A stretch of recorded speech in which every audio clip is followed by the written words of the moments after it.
अब गज़ा जहाँ पर इसराइली मज़ालिम का सिलसिला एक तवील अरसे से कई माह हो चुके हैं जारी है और अब तकरीबन 6 माह होने को आ रहे हैं, वहाँ पर यह सिलसिला रुक नहीं पा रहा और अभी भी इस करारदाद में जिस तरह अमेरिका ने रुकावट डालने की कोशिश की वो पूरी दुनिया के सामने है। तो अब हालात किस तरफ जाएंगे गज़ा के और कब ये इंसानी कत्लेआम ख़त्म किया जाएगा, इस पर हम गुफ्तगू करेंगे। ब्रिगेडियर रिटायर्ड बाबर अलाउद्दीन साहब हमारे साथ मौजूद हैं। बहुत शुक्रिया बाबर साहब प्रोग्राम के लिए आपने वक्त निकाला।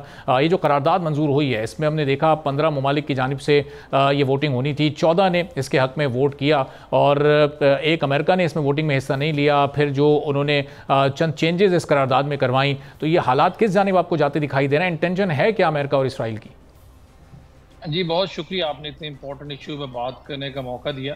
ये सबके सामने है, गुज़श्ता 5 महीनों से ज़्यादा हो चुका है जब से इसराइल ने गज़ा पर एक ब्लैटेंट अटैक किया हुआ है, जिसके नतीजे में 40,000 से ज़्यादा मासूम फ़लस्तीनी, जिनमें कसीर तादाद बच्चों की और औरतों की है, वो शहीद हो चुके हैं। फूड कॉन्वाइज को टारगेट किया गया, हॉस्पिटल को टारगेट किया गया, रेफ्यूजीज कैंप्स को टारगेट किया गया और 80,000 से ज़्यादा लोग जो है ज़ख्मी हो चुके हैं।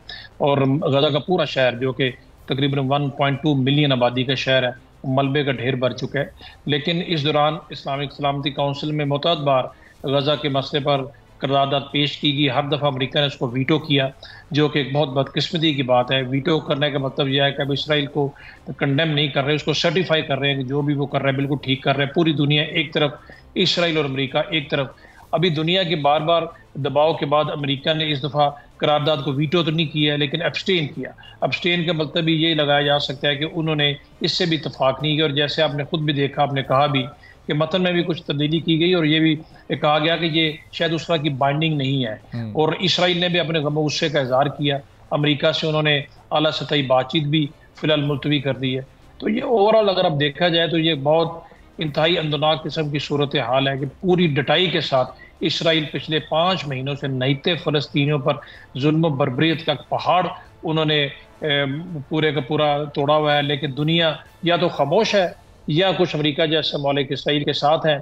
जनरल असम्बली ने मुतअद्दिद बार इस बारे में रेजोल्यूशन पास की है, लेकिन जनरल असम्बली आपको पता है उसकी इतनी पास नहीं है, पूरी वर्ल्ड बॉडी तमाशा बनी हुई है। तो देखा जाए तो ये किस्म का इंतहाई बदकिस्मती की बात भी है, अंदोनाक भी है, ह्यूमन कैटास्ट्रॉफी है। लेकिन हर जैसे सहाने से, हर मुश्किल वक्त से कुछ पॉजिटिव्स भी आते हैं। पॉजिटिव ये है कि फ़लस्तीनियों ने साबित किया है कि आइडियालॉजी को कभी अब डिफीट नहीं कर सकते। इसराइल अपने अहदाफ हासिल करने में मुकम्मल तौर पर नाकाम हुआ है। ना फ़लस्तीनियों को ख़त्म कर सका, ना हमास को शिकस्त दे सका और ना ही फ़लस्तीनियों को अपनी सरजमीन छोड़ने पर मजबूर कर सका।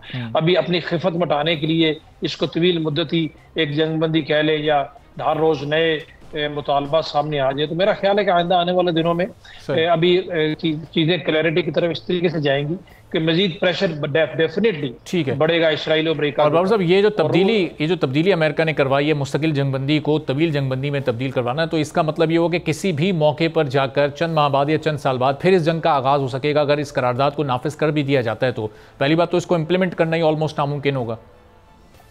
जी अक़वाम मुत्तहिदा के सेक्रेटरी जनरल ने भी अपने खदशात का इजहार किया है और उन्होंने भी कुछ अपनी बेबसी का भी इजहार किया। आपकी बात बिल्कुल ठीक है, इम्प्लीमेंट करना स्ट्रेट अवे इसराइल तो मानते ही नहीं है, वो भी मुश्किल होगा। और आपने दुरुस्त फरमाया, इसकी कॉनोटेशन यही हो सकती है कि आप उसको मुस्तकिल जंगबंदी की बजाय तवील मुद्दती जंगबंदी, यानी कि कुछ अरसे बाद अगर फिर कोई ना कोई बहाना बनाकर फिर क्या दौड़ो गजा के ऊपर, तो लूज एंड छोड़ दिया गया है, जो कि एक अच्छी बात नहीं, एक अच्छा प्रेसिडेंस नहीं है। अगर कल को ये फिर दुनिया में मिसाल बन जाएगी और सिक्योरिटी काउंसिल तो दुनिया के सामने और वर्ल्ड बॉडी एक तमाशा बन के रह जाएगी। तो बट मेरा अपना ख्याल है कि जिस तरीके से हालात जिस रुख जा रहे हैं, जिस तरीके से फ़लस्तीनियों ने एक डिटर्मिनेशन का मुजाहरा किया है इस जुल्म के सामने खड़े होके, इतना आसान अब नहीं होगा इसराइल के लिए भी कि अपने ये इस तरह की जंगो जदल इसी तरीके से जारी रखना। और अमेरिका जैसे ममालिक भी अभी कुछ ना कुछ सोचने पर बावजूद मजबूर जरूर होंगे, but for the time being लगता यही है कि इसराइल के रवैये में कोई बहुत बड़ी तब्दीली देखने में नहीं आएगी। बट डेफिनेटली जब चीज़ें इस हद तक आगे जाती हैं, जो वो कर सके थे मैक्सिमम उन्होंने कर लिया। अभी इससे आगे बढ़ के वो क्या करेंगे, अभी चीज़ें जो है वो उम्मीद रखनी चाहिए कि कुछ बेहतरी की तरफ जाएंगी। क्योंकि लास्ट मोमेंट के ऊपर अगर आप उसमें करारदाद के मतन में तब्दीली करते हैं, इसका मतलब आपने काफ़ी हद तक मान लिया है कि अभी दुनिया के इस प्रेशर को विद स्टैंड अप नहीं कर सकते। और आपके अंदर भी इंटरनल अमेरिका में भी आप देखें थिंक टैंक हो गए या अमेरिकन सिविल सोसाइटी में भी बातें होनी शुरू हो गई है। सब्सक्राइब करें और बेल दबाएं ताकि कोई खबर रह न जाए।